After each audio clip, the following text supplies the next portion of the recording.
my story best starts by our move into the woods. My family and I moved to the woods in 1991. Before that, we were always tenants on a tobacco cow farm and never had our own land before. And my parents were able to raise enough money to buy some woods on the Owen Franklin County line in 1991, right when I was graduating from college. And we chose as a family to move from a tenant farmhouse that had no running water, but had electricity, to move to 125 acres of woods that didn't have running water or electricity or a house either. So we built our own log cabin and we're immersed ourselves in the beauty of a diverse woods that whose magic enthralled us, and really, I think, launched us as a family into learning how to live sustainably and being aware of what was beyond our wonderful woods as far as threats to the biodiversity of the state and the country and the world. I was lucky enough to get a Fulbright scholarship to India in 1991-92. So I wasn't in the woods long before I left for India. And in India, I was involved in the effort to find a hydroelectric dam in the north of India, north of Delhi, in the foothills of the Himalayas. I got involved with Gandhian activists there, and was really profoundly impacted by the not just the intellectual understanding, but the feeling that our survival as a species was connected to the health of the world. In India, you don't just understand of your population intellectually, but you feel it physically when you can't take a full breath of air in your lungs because there's so many people around you.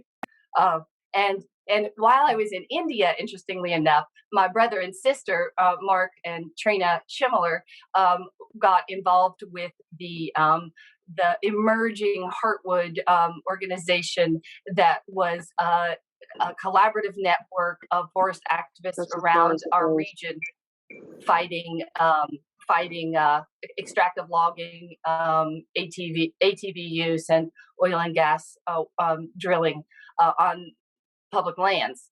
And I remember one of my phone calls home, Trina, my twin sister, said, we're doing work to protect the Danube National Forest, and there's this meeting and we're getting a scoping notice. And I was fired up by this understanding that the world needs our help. And I said on the phone to her, I said, save something for me to do.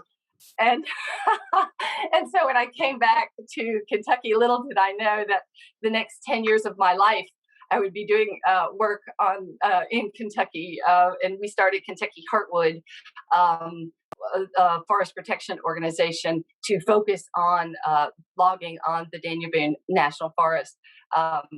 Those first meetings that my brother and sister had were just the tip of what became a 10-year effort on my part.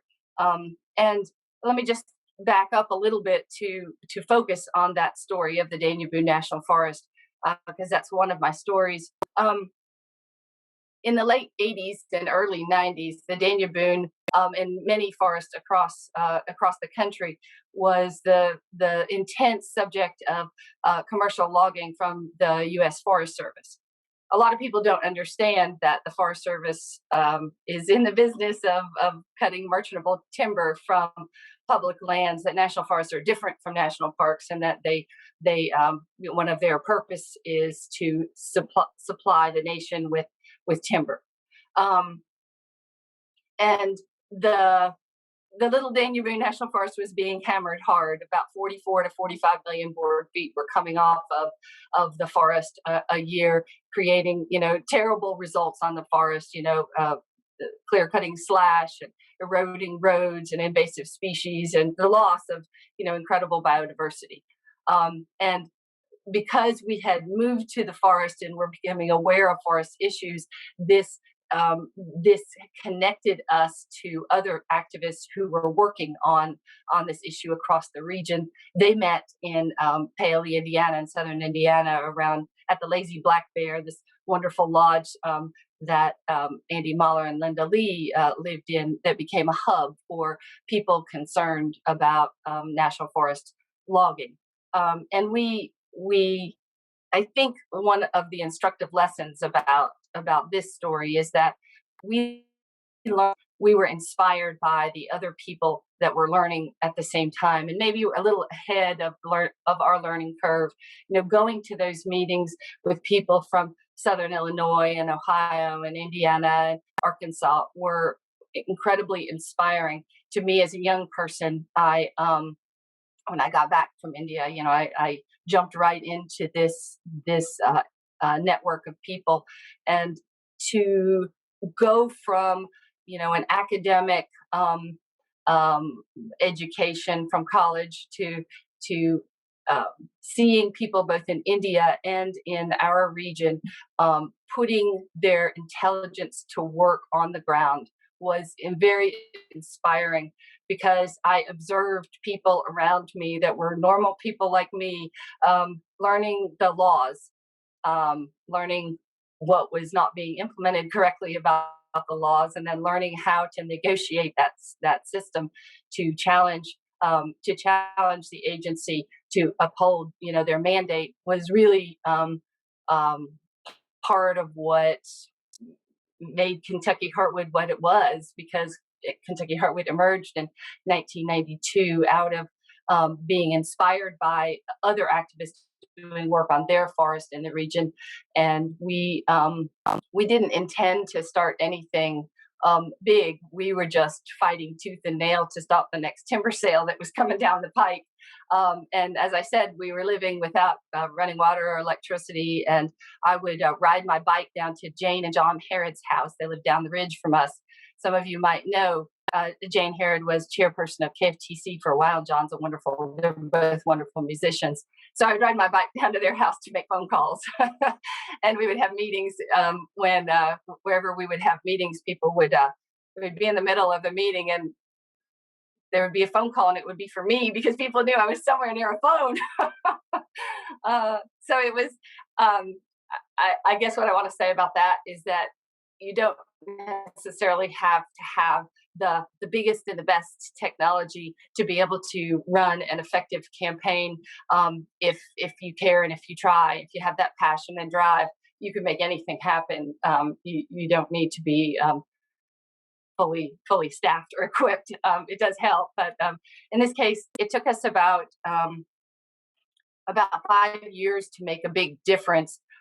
Started in 1992, and started the basic way, getting on the Forest Service's mailing lists, getting notices of their projects, and commenting on their projects. And then when the comments got ignored, as they usually did, appealing those projects through the administrative appeals process. And then when those appeals got rejected, as they always did, occasionally with the help of some amazing pro bono attorneys, including Fitz with Kentucky Resources Council, and other amazing activists who became almost like paralegals, like Jim Bensman, suing the Forest Service.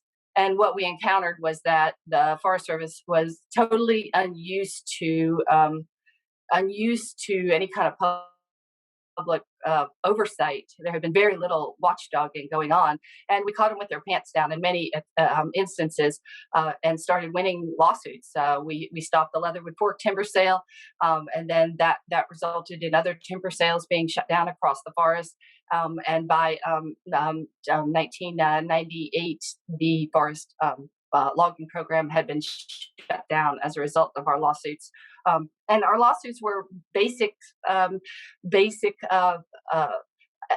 efforts to get them to adhere to their mandate to protect endangered species, and to follow the National National Environmental Policy Act and the National Forest Management Act, and the overriding laws that they were required to follow, and just had been sloppy because there hadn't been that oversight, which I feel I've told people this many times, but I remember learning in third grade. My teacher told me, she said, the purpose of an education is to be a good citizen and be involved in your government and how things work. And I remember that and felt very strongly that I was being educated and getting involved in the process, and I saw firsthand how educated people being involved in demanding accountability led to results. And the timber sale program was shut down for 4 years until 2002. It's been climbing back up there since then, but it was a heady time that uh, was such a powerful victory for the forest and for pushing the environmental community in Kentucky toward forest protection. When Kentucky Heartwood first came on the scene, the other environmental groups were not. I guess the Daniel Boone wasn't on their radar, number one, and they were not behind the whole idea of zero cut. We were championing zero cut, that commercial logging wasn't appropriate on public lands. The public lands, as small and as biologically diverse as they were, should be reserved for habitat management, for recreation, for old growth, for those sorts of things.